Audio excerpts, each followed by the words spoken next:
السلام علیکم، every day news کے ساتھ میں ہوں گوہر علی۔ شامل کرتے ہیں نیوز ہیڈ لائنز۔ مظفر آباد میں وادی نیلم میں آسمانی بجلی گرنے اور سیلابی ریلے سے تباہی مچ گئی۔ Director operation assistant disaster management authority Saeed ur-Rehman Qureshi کے مطابق وادی نیلم کے علاقہ لیسوا میں کلاؤڈ برسٹ کے باعث آسمانی بجلی گرنے اور سیلابی ریلے سے علاقے میں تباہی مچ گئی۔ سیلابی ریلے سے 150 کے قریب مکانات متاثر ہوئے اور ایک مسجد بھی بہہ گئی، جس کے نتیجے میں 24 افراد لاپتہ ہو گئے، جن میں سے 11 تبلیغی جماعت کے ارکان اور باقی مقامی افراد شامل ہیں۔ نوشہرہ کے علاقہ صالح خانہ میں بھی مہنگائی کا جن بے قابو، لیکن پھر بھی تندور والوں نے روٹی کی قیمت میں کوئی اضافہ نہیں کیا۔ تندور والوں کا کہنا ہے کہ ہمارا گزارا 10 روپے کی روٹی میں بھی ہو رہا ہے، اگر نیا نرخ نامہ ملا تو پھر سوچیں گے۔ مزید تفصیلات ندیم ملک کی اس رپورٹ میں۔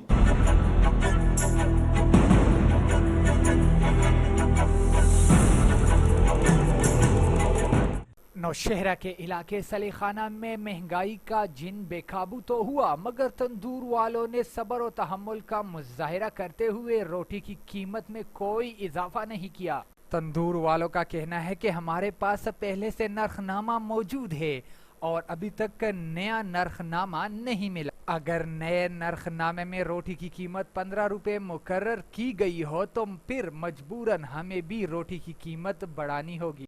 اگر ہمیں ایک جانب بازار سے آٹا مہنگا مل رہا ہے تو دوسری جانب تھوڑا بہت گزارا بھی ہو رہا ہے، جس کی وجہ سے روٹی کی قیمت میں ابھی تک کوئی بھی اضافہ نہیں کیا گیا۔ Nadeem Khattak, every day news, Nowshera Saleh Khana. نئے پاکستان میں بھی پولیس کی پرانی روش برقرار۔ تھانہ مندرہ کے علاقے فراش منگھوٹ میں قتل ہونے والے 2 افراد کے لواحقین کا پولیس کے عدم تعاون اور قاتلوں کے تحفظ دینے کے خلاف جی ٹی روڈ دونوں طرف سے بلاک کر کے احتجاج۔ سی پی او اور راولپنڈی محمد فیصل رانا کا احتجاج پر سخت نوٹس، تفتیشی اور چوکی انچارج معطل، ایس پی صدر انکوائری افیسر مقرر۔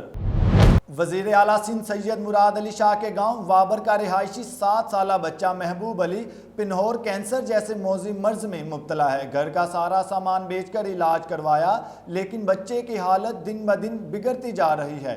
والدین کی وزیر اعلیٰ سندھ سید مراد علی شاہ سے درخواست ہے کہ الیکشن کے دوران اپنا کیا ہوا وعدہ پورا کریں اور ہمارے بچے کا سرکاری خرچے پر علاج کروائیں تاکہ بچے کی جان بچ سکے۔ اسسٹنٹ کمشنر ٹل راشد علی نے تحصیل ٹل میں ناجائز تجاوزات کے خلاف گرینڈ آپریشن کیا۔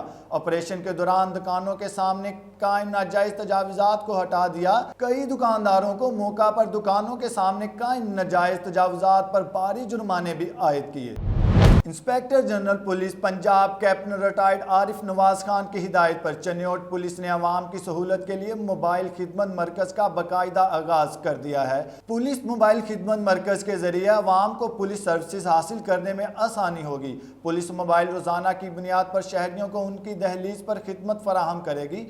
پولیس موبائل خدمت مرکز سے عوام کو وہیکل کلیئرنس سرٹیفکیٹ، گمشدگی دستاویزات، character certificate, general police verification, F I R کی کاپی، ڈرائیونگ لرنر پرنٹ، تجدید ڈرائیونگ لائسنس، بین الاضلاعی driving licence, international driving licence, اندراج کرایہ داران، اندراج گھریلو ملازمین، جرم کی اطلاع، قانونی رہنمائی خلاف تشدد خواتین شامل ہیں۔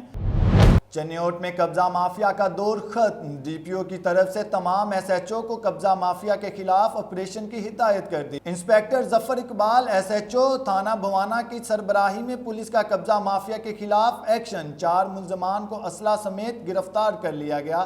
تھانہ بھوانا پولیس کو موضوع لودھیا میں ناجائز قبضہ کی اطلاع، ملزمان کے قبضہ سے 3 بندوقیں، 1 رائفل برآمد کر کے گرفتار کر لیا۔ یہ تھی اب تک کی ہیڈ لائنز۔ مزید جاننے کے لیے دیکھتے رہیے everydaynews.pk۔